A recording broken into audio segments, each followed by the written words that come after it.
This podcast is brought to you by LMU Munich. So, QBism is, well, let me start by giving you a very brief history before I tell you what it is. So it started out as a collaboration between Carl Caves, Chris Fuchs, and myself, and I think this is one of the first published accounts of it. We called it quantum Bayesianism at the time, and later Chris was the first one who coined the term QBism. So this is the first time I think that the word QBism appeared in print, and this is really actually a paper which I very strongly recommend. I think it's a seminal paper which sort of defines what QBism is, and it is a big step from the earlier idea of quantum Bayesianism. Then QBism sort of hit the big stage last year when David Mermin wrote a feature article in Nature. And it's a nice Picasso illustration, and the headline was "QBism puts the scientist back into science." And what that means is going to be a part of course, of what I'm talking about now. So QBism is an interpretation of quantum mechanics. Interpretation which tries to go beyond this instrumentalism, and so I would like to briefly say what kinds of question I have in mind when I talk about interpretation of quantum mechanics. So the first question, I think the most important one, is maybe what does our theory, what does physics, quantum mechanics tell us about the character of the world? So that's what we want to know, that's what we want to learn beyond just making predictions. A second reason for looking at interpretations, studying interpretations, is the search for a simple physical principle underlying the quantum formalism. Now we're all familiar with relativity theory, where you can basically derive the whole thing from a simple physical principle: C is constant. Something like this is missing from quantum mechanics. And interpretations help with sort of shaping what kind of answer you're looking for, what kind of principle you're looking for. And so we have some proposal for such a principle. And finally, where should we look for new physics? So again, this depends very much on what kind of theory, what kind of interpretation you have, the kind of question you ask, in what direction do you want to push the theory in order to look for new things. So all these are questions that interpretations can help with. But one thing that an interpretation doesn't do is make a different predictions. So it is quantum mechanics. QBism is quantum mechanics in that sense. Okay, so what is it? Well, the most important thing is that in QBism, quantum states are epistemic. We take all probabilities to be personalist Bayesian degrees of belief. And that includes, needs to be stressed up front, probabilities 0 and 1, and in particular, probabilities derived from pure quantum states. So all means all.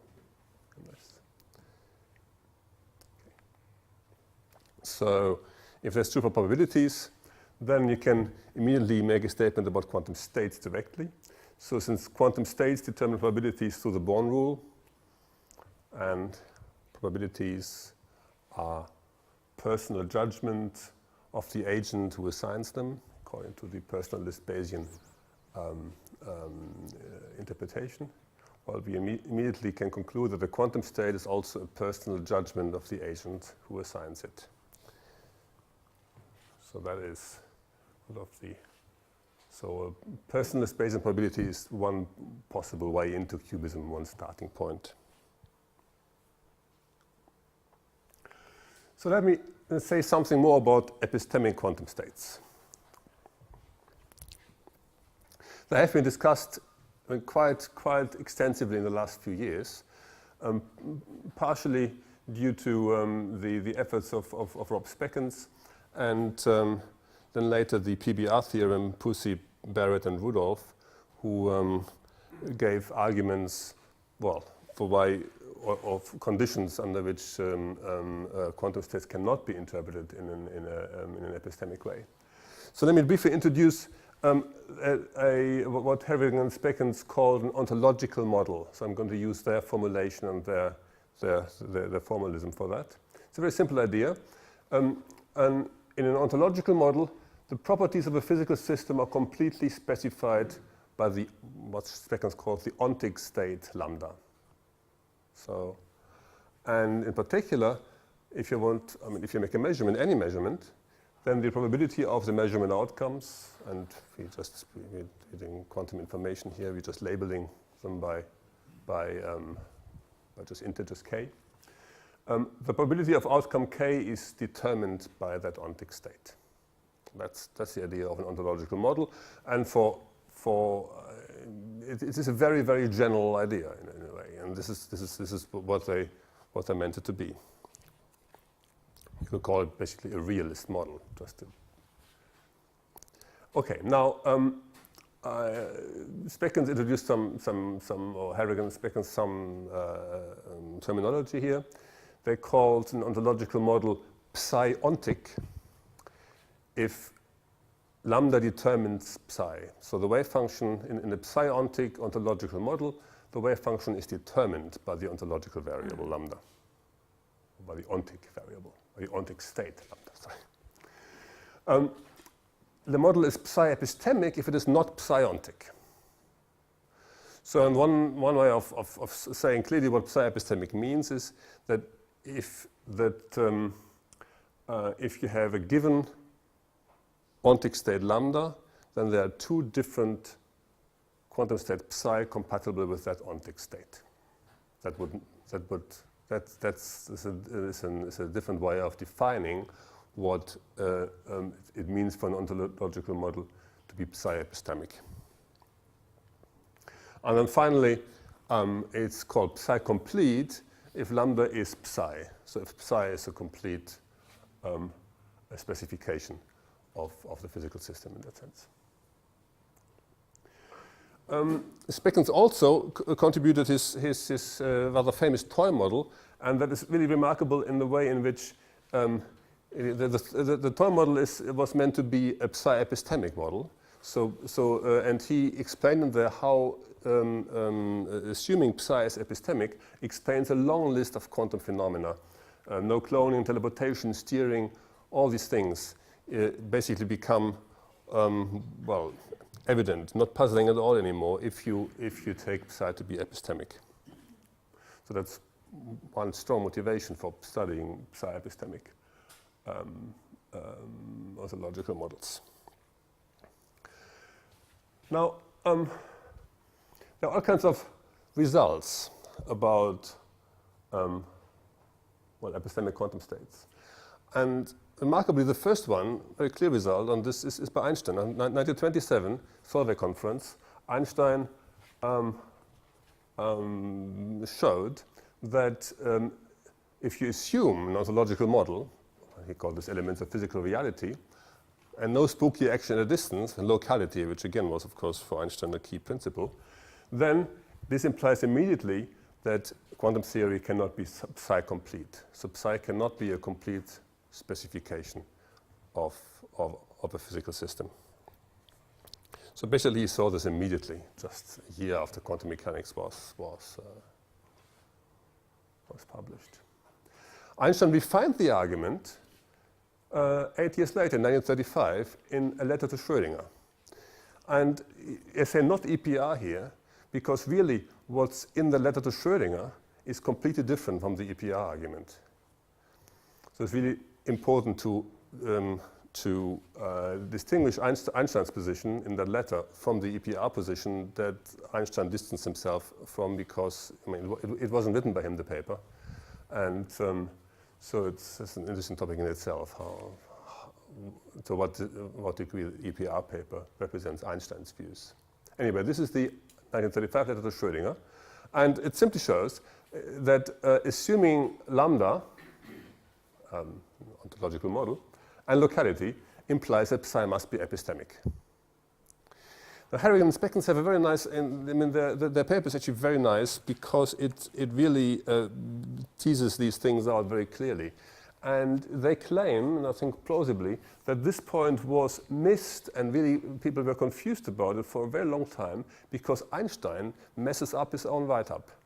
Because at the end, I mean, what he gives is the argument, the old steering argument. It's the now very well-known argument that if you have an entangled pair, then you make measurement on one basis here. This steers the state over there in one set of states. You make another measurement here. It steers it into a different set of states. So and that is steering and implies easily that psi must be epistemic if you assume locality. But what Einstein writes at the end of the letter is that this shows that psi cannot be a complete description. It must have just been a slip, because the argument is clearly the argument that shows that the theory is psi epistemic. And that would have been the only reason for actually making the different argument, because you already established in 1977 that it cannot be psi complete. But anyway, that's Einstein. Then there come recently PBR, Kolbeck and Wenner, Hardy and other authors, a long list. They all have theorems of the kind that assuming lambda, plus some further assumptions, technical assumptions, continuity, some sort of separability, that implies that psi cannot be epistemic. And now we of course have a problem.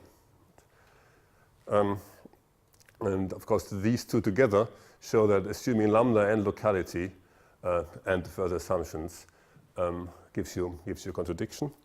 And of course we know this already from Bell and from Bell inequalities. Assuming lambda and locality contradicts quantum mechanics. So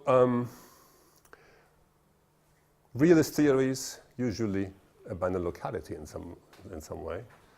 What QBism does is just does the other opposite, when the other obvious thing, and rejects lambda.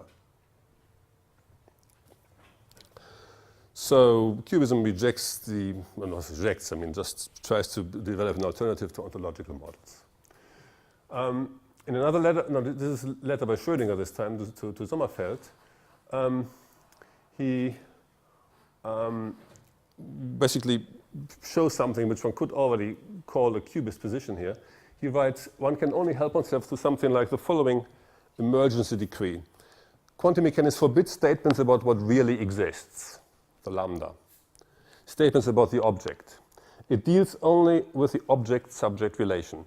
Even though this holds, after all, for any description of nature, it evidently holds in quantum mechanics in a much more radical sense. That's our theme. And I would like to make a brief statement here about the question of realism in this.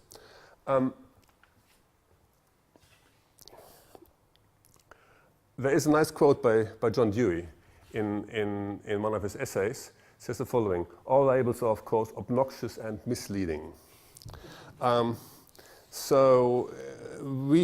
QBists have been hit, I mean, partially because we are philosophically naive, or at least I am, with all kinds of labels. Isn't this just this, or so?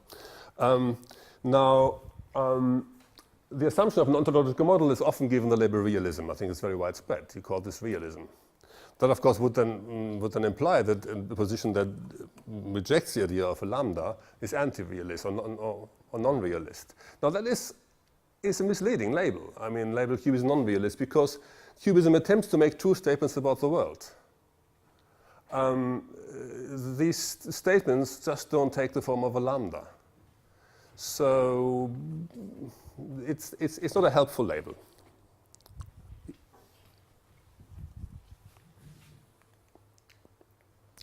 Now, I would like to make a little excursion into probability theory, Bayesian probability theory. Don't know how familiar you are with it, but it doesn't really matter. I just do it anyway. 20 cents. In the logic of science, Jaynes discusses has a sort of seminal, really good discussion of coin tossing.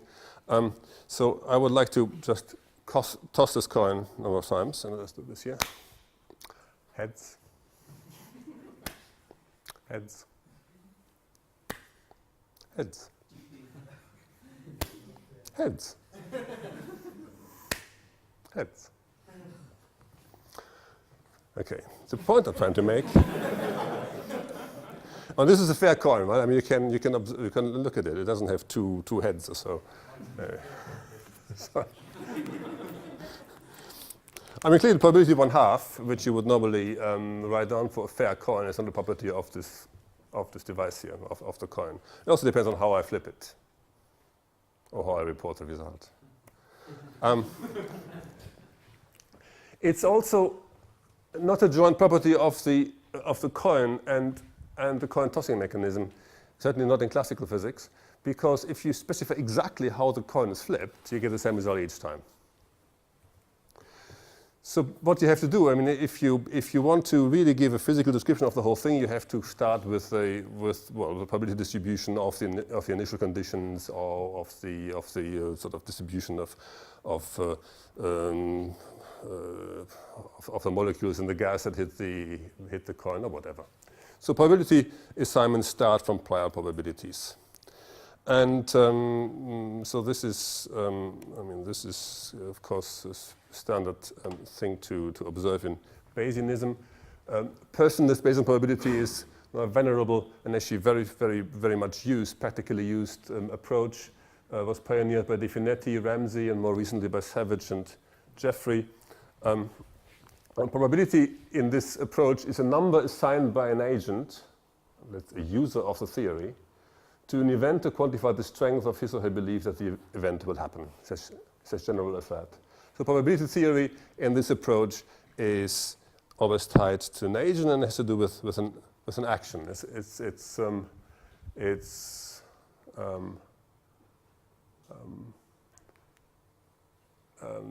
is my next point here. Right? It's used. This is always a decision theoretic approach. So probabilities are used to make decisions in the face of uncertainty, and they can be assigned to single trials as well as to repeated trials. So it's not something that, if from the start, presupposes a repeatable experiment. And importantly, different agents with different beliefs will in general assign different probabilities. That comes back to the prior. You always have to start from the prior, and the prior doesn't, is just, again, an agent's belief. In this, you can actually replace more or less every time probability comes up with quantum state in QBism. So, and I will come back to that. But first I will say something about frequencies and repeated trials. So I think it's important to stress that. In Bayesian probability theory, frequencies are data and probabilities are degrees of belief. And that's really like a mathematical probability theory where frequencies, they are events. They belong to a different category than probabilities themselves. Frequencies can be assigned probabilities. Probabilities can be refined on the basis of measured frequencies. And repeated trials in this theory are characterized by a property that De Finetti introduced called exchangeability. And and there exists a quantum version of that, the quantum De Finetti theorem, and it's a very simple form. If you have n trials, and you have a density operator for these n trials, so basically an n particle density operator, let's say, and this has the property of exchangeability, and this implies that this can be thought as a mixture of a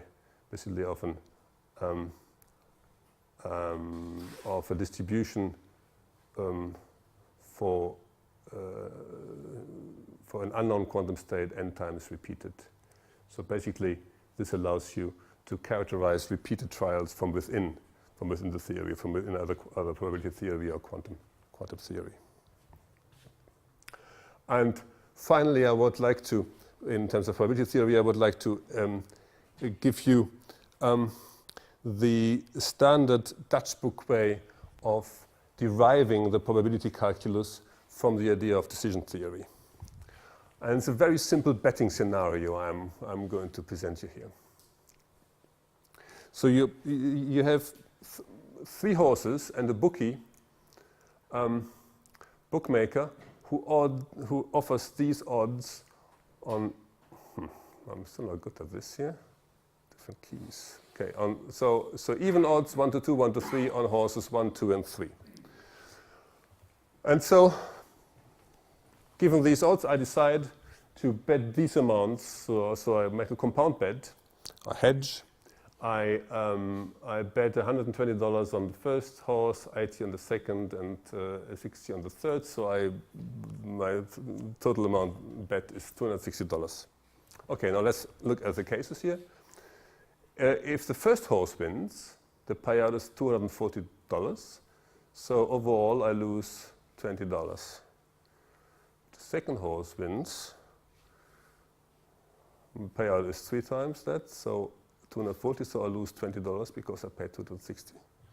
And the third horse, well, again, the payout is 240 if the horse wins, and the net loss is $20. It's quite a bad situation. It's also quite remarkable, because you see, this is a single instance of this betting scenario. Normally, if you introduce probabilities via frequencies, what you have is statements about the long run. So, for instance, you would say in roulette, you are certain to lose in the long run, in the limit of infinite many bets. But here, I will lose $20 with certainty, whatever, in a single case. So this kind of argument is actually clearly very good to define or to characterize probability in single cases, single case probability. Now, of course, I mean, you probably know what's wrong here. If you don't, I'll just show it to you. So the implied probabilities for these odds here are half, a third, and a quarter. They don't add up to 1. They're actually bigger than 1 if you add them. So accepting these odds sort of as fair odds is just basically violating probability theory.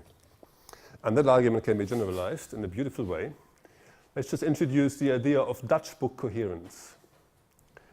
So you call an agent's probability assignments, you call them Dutch book coherent if they rule out the possibility of a Dutch book. And this is called a Dutch book. And nobody ever tell me why they're called Dutch book.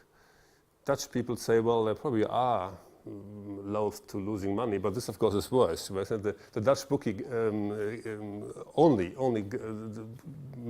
makes a book that guarantees him a win in every possible case. So, anyway, this is a Dutch book, and a probability assignment is Dutch book coherent if they rule out the possibility of a Dutch book, and the famous theorem, a simple theorem actually, is that an agent's probability assignments are Dutch book coherent if and only if they obey the standard probability rules. So this is a simple way of deriving the probability rules from, well, it's a normative requirement. Don't make bets in which you are guaranteed to lose for every single outcome. It's a good thing. So the Dutch book argument tells you how you should gamble. It results in a theory with a normative character, but what really is clearly something. I mean, there are lots of there's a lot of criticism of these theories because the assumptions I mean, are strong. You could have these probabilities, but you could just, of course, say, well, the problem isn't here, but the problem is here. So I could have these probabilities, but I just would never make a bet like that. So it's not absolutely clear cut that this is the only way, the only conclusion to draw from examples like that. But this is what you do in lots of decision theoretic approaches to probability theory. And these have been made respectable by Savage in the 50s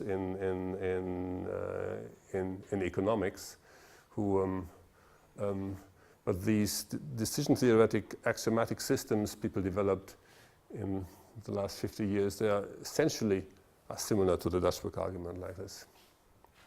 Okay. So probability theory is, I mean, despite the fact that you can derive it from such an obvious, trivial statement, it has astonishing explanatory power. This is this is the original, not the original, but this is a golden board.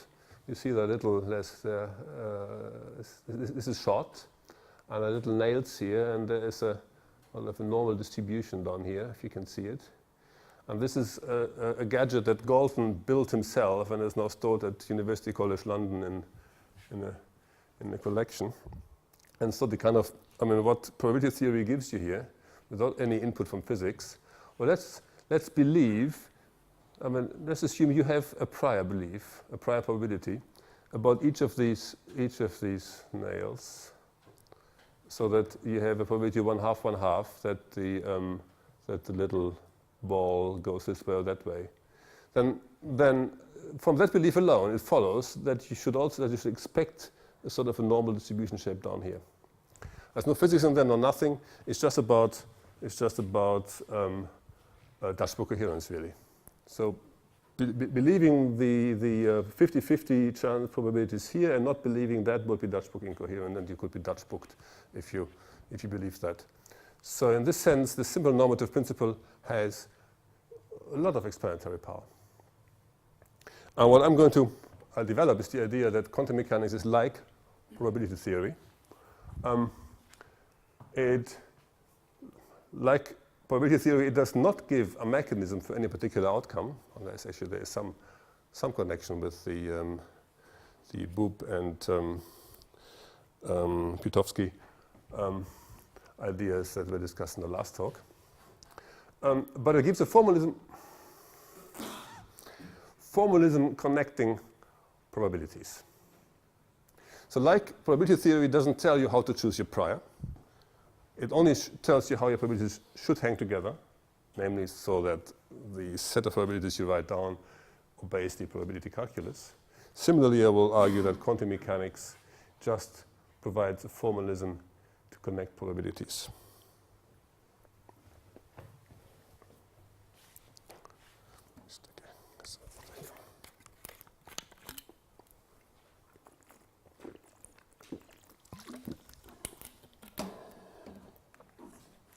Okay, so how does quantum mechanics does that?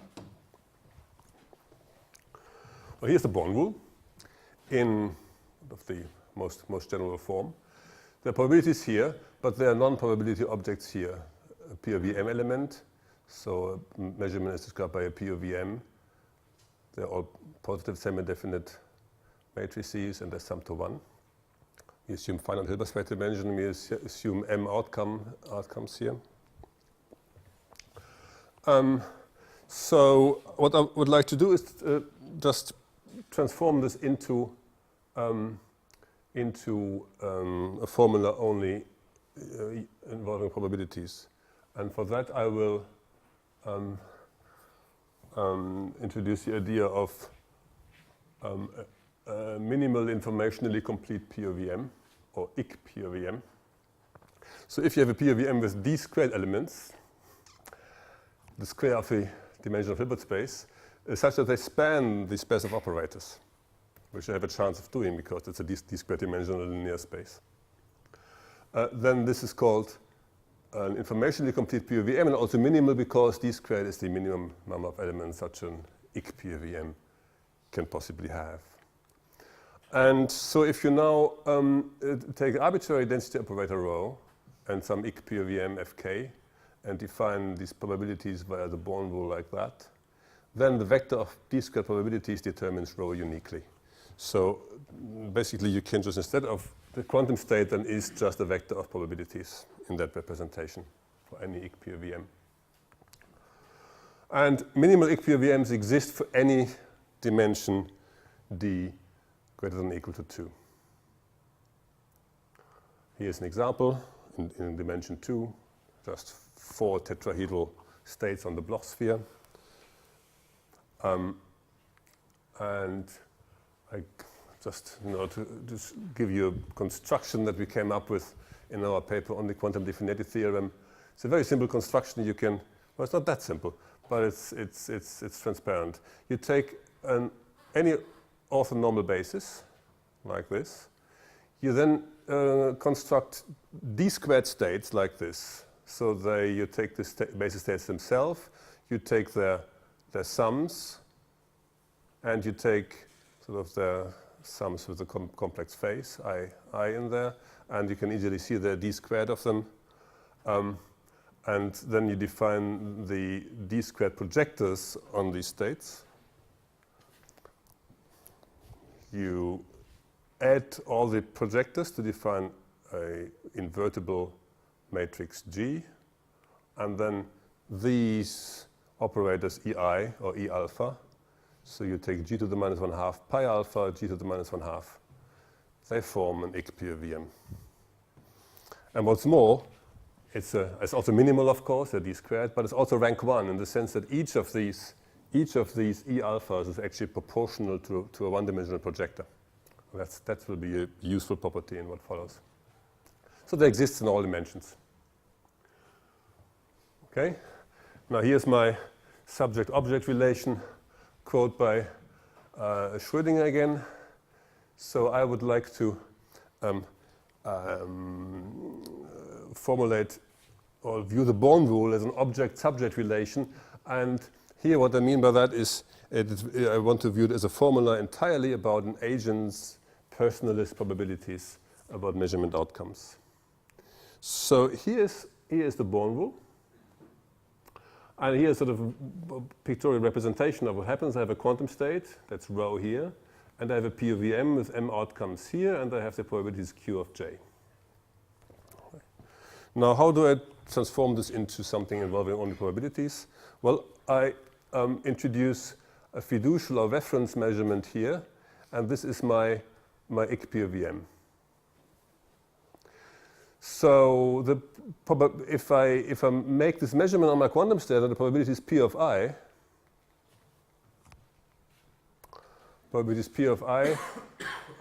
characterize my quantum states completely. Similarly, it's easy to show that the probabilities R of j given I, so the probability of getting outcome j here, given I got outcome j, outcome I here, these conditional probabilities, this is a it's a matrix, stochastic matrix. They characterize completely the POVM down here. So with respect to this reference measurement here, my IC-POVM, any quantum state is just a probability vector, and any measurement here is just a set of conditional probabilities. And there are one-to-one correspondences. And so basically, it's obvious then the Born rule can be rewritten in this form. The Q of j are just a function of the probabilities P of I here and the conditional probabilities R of j given I here. And so in this way, I have now written the Born rule entirely as a formula relating the personless probability of an agent. Okay, so here's what I said. The Born rule connects an agent's outcome probabilities with its probabilities for a counterfactual fiducial measurement. Now, this is, I say counterfactual because really, I mean, you must not perform this if you want to get the right probabilities down here. Obviously, it's like a double slit experiment. So these are the two slits, and of course there are d-squared slits up here, and this is the screen. And of course, if you want to get the proper interference pattern down here, you better not make this measurement there. But the probabilities you would write down for this completely determine the probabilities down here. So that's basically the content of the Born rule. The Born rule in this context has a normative character, just like just like probability theory. How should I gamble? But of course, unlike probability theory, which can be derived from Dutch book coherence, which is almost a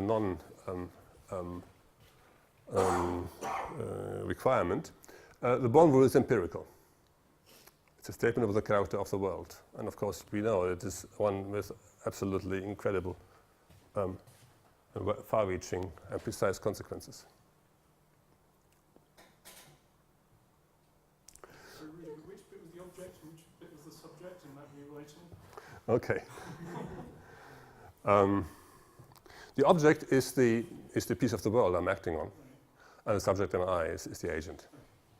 So did we have to do that rewriting to take the Born rule as being object-subject relation? Couldn't you just be straightforwardly person's Bayesian about normal form of the Born rule? Well, but then you would have to say what it means to be Bayesian about your POVM, for instance. So I mean, this makes it plain that this is really just like probability theory, simply about an agent's probabilities. Sorry, could you say what the normative character means? It means if these are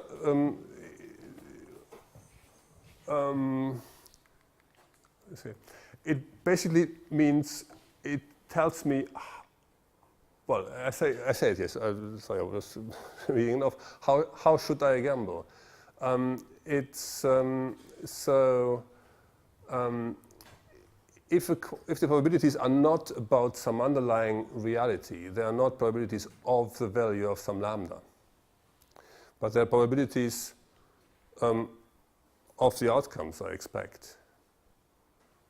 Well, and these probabilities are defined like in Bayesian theory as, well, as ultimately gambling odds, decision theoretic. So these are probabilities that tell me how should I decide which decision, which course of action is the most advantageous to me. How should I gamble?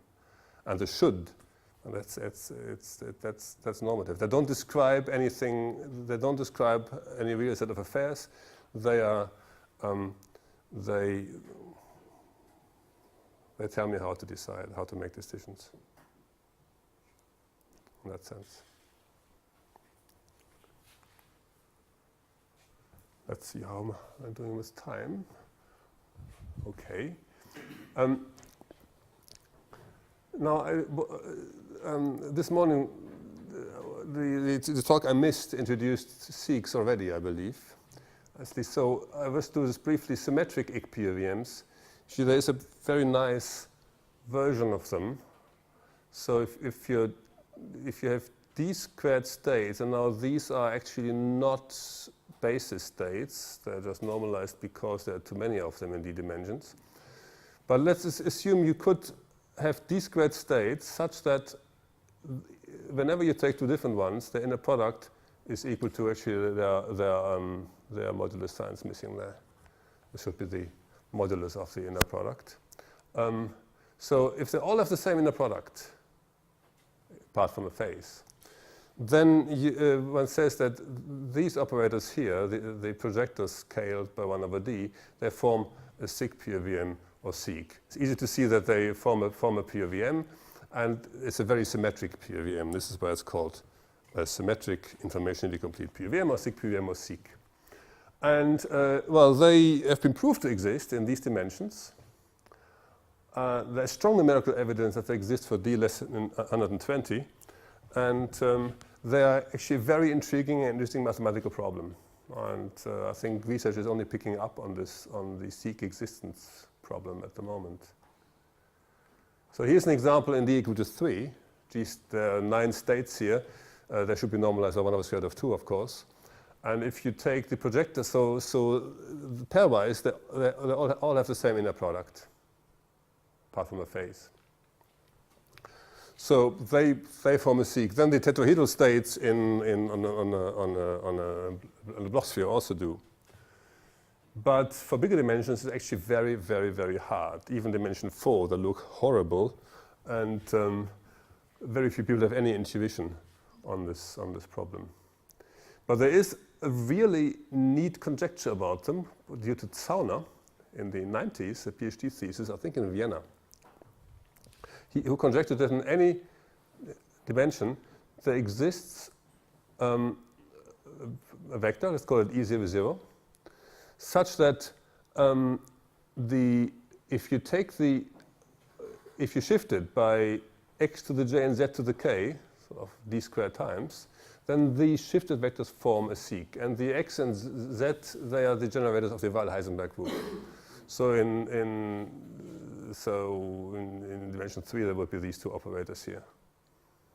So a very, very symmetric and beautiful structure. And all the numerical examples that were found using this trick. So there is numerical and also other evidence that this is a true conjecture.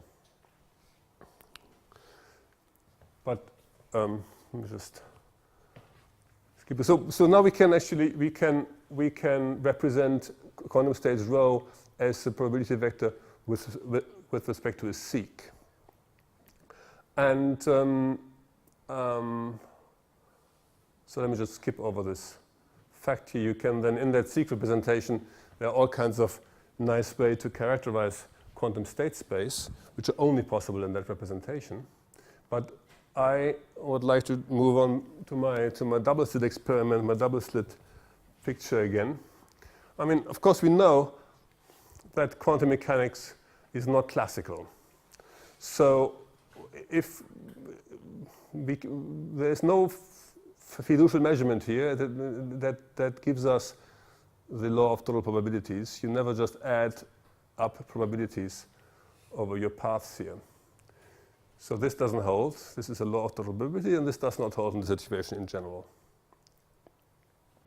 Now, lambda realist models, this one here, they keep the law of total probability. So they have the parameter lambda. So if you want to find out the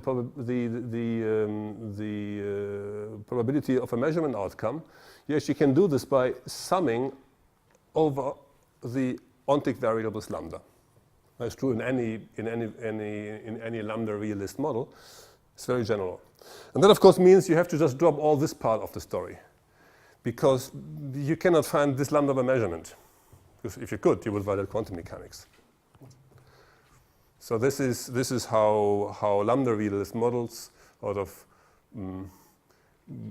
able to keep the story here. There's some epistemic restriction on the lambda. You cannot find out what the lambda is. QBism does the opposite thing. We keep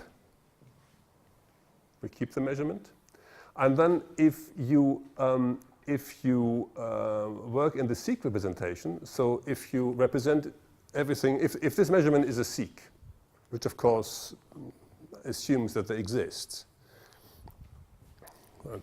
as I said, in many dimensions they do exist, then the Born rule takes this form here. And you see, if you compare these equations, so basically you have the law of total probability, but now you replace your P of lambda by a sort of a simple affine transformation of them. Instead of having the P of I here, you have d plus 1 P of I minus 1 over d. So Hilbert space dimension here is, very conveniently, becomes a measure of how big the departure is from the classical law.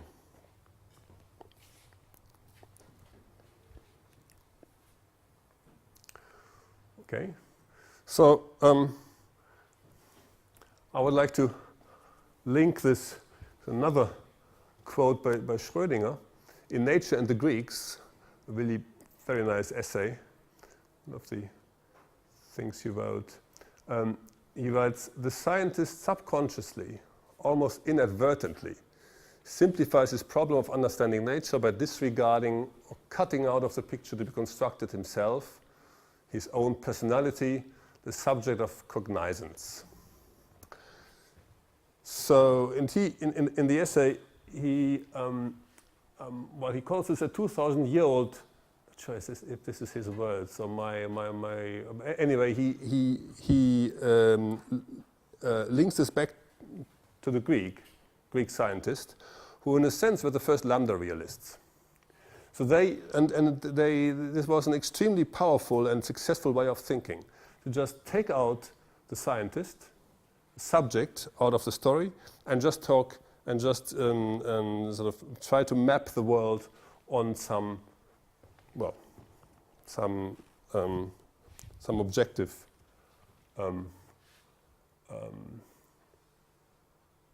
variable lambda in the end. And so what we are trying to do is,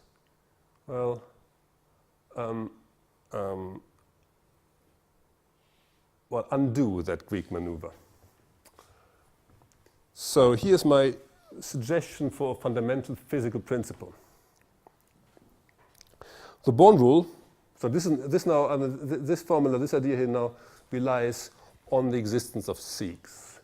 The Born rule in this suggestive form here, just a small departure from the law of total probability, gives a quantitative expression to the idea that the agent cannot be removed from the world picture.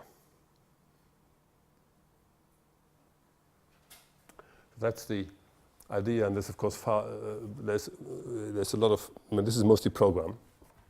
It's a suggestive thing. Now let's go back to the question of why would you do all this? So why would you pitch lambda realism? Well, first, it's important to point out that scientific evidence does not favor lambda realism over QBism. QBism is an application of quantum mechanics.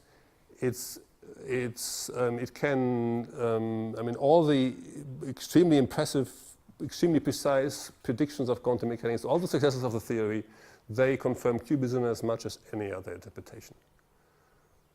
So realism is a philosophical choice. Lambda realism is a philosophical choice. It's not, there's no scientific evidence for it. Interpretations are all empirically equivalent. Second, for this I would point you to Chris's 2010 paper, the first QBism paper. Quantum mechanics is full of hints that QBism is on the right track. No cloning, quotient speckle, Wigner's friend, they're all puzzling if you're a lambda realist. No cloning, for instance. So psi is a property of a physical system. Well, why can't you create a second physical system with the same psi? Lots of examples like that. Not going to go into details here. The third one, QBism starts from strong assumptions. In order to even get it off the ground, you have to have an agent who can gamble, who can act on the world, who can take actions on the world and experience the consequences. So the starting assumptions are my own agency, my ability to act freely, and the existence of a world beyond myself. Now, of course, these cannot be proven. They cannot be disproven either. But for me, doing science without these assumptions wouldn't make any sense. I mean, if I can't choose freely what to measure, if there is no world existence beyond myself, all these assumptions, and then science wouldn't be science. So starting assumptions are extremely natural in this way. And lambda realism creates lots of problems. I label them pseudo problems, maybe a bit unfairly, but lots of problems in philosophy, they are all discussed within the framework of lambda realism. And in quantum mechanics, you have all these specific problems: measurement problem, collapse of the wave function, quantum non-locality, which they're all non-existent in QBism. So this is why one, I think, should study the consequences of looking at quantum mechanics in this way. One thing I should say, the very first point And the fact that QBism is a coherent whole almost requires one to study it, because why should one leave one clear option just out of the consideration, given that scientific evidence supports this just as much as other theories. Now, here's the most obnoxious of all the labels: solipsism. I'm very grateful to Chris Timpson, who in his paper on QBism some years ago made it quite very clearly, no, it's not solipsism. It's already not solipsism because of my starting assumptions. I mean, I'm assuming the existence of a world beyond myself. Now, just by stating this, I prove I'm not a solipsist, because a solipsist is somebody who believes that only his own mind exists. But there's more one can say about it. It's actually, within QBism, I mean, take as given the QBist assumption that the theory is all about well, the consequences of my actions on the world, about my gambling. Well, there's several reasons that point very strongly towards. I mean, the quantum mechanics gives you very strong reasons to believe in a world beyond your experience. There's no mechanism in quantum mechanics for how any particular experience, any particular measurement outcome arises. So,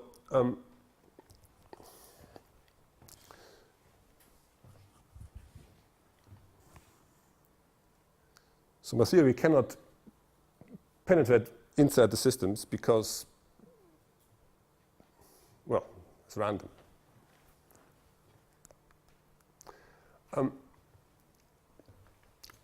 Here's something that's maybe formulated in a slightly cryptic way. Any part of the world has intrinsic freedom. When I act on a part of the world, quantum mechanics puts no constraints on what particular experience will result. Well, for that I should back up a little. You see, if the quantum state is not a property of the system, but simply represents my personal beliefs, and if all quantum mechanics gives me is not, it doesn't give me criteria to decide whether this particular belief, this particular state I write down is right or wrong. All it gives me is a set of criteria to link my quantum state assignments.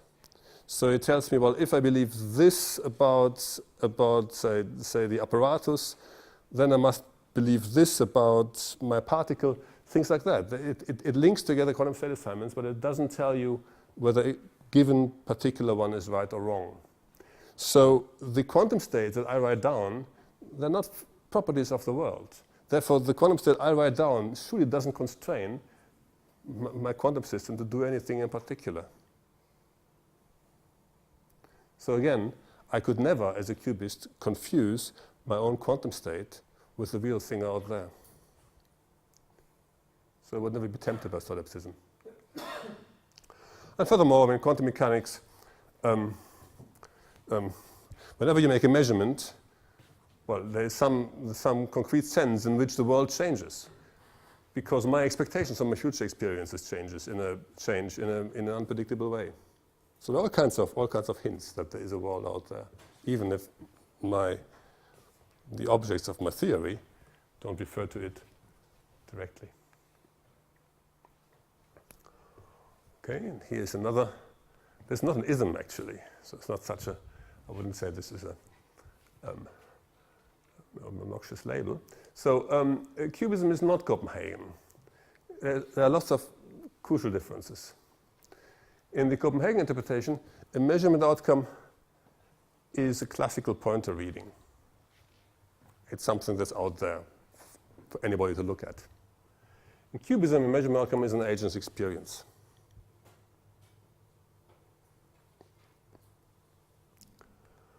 In Copenhagen interpretation, a measurement outcome is objective. And again, for anybody to look at.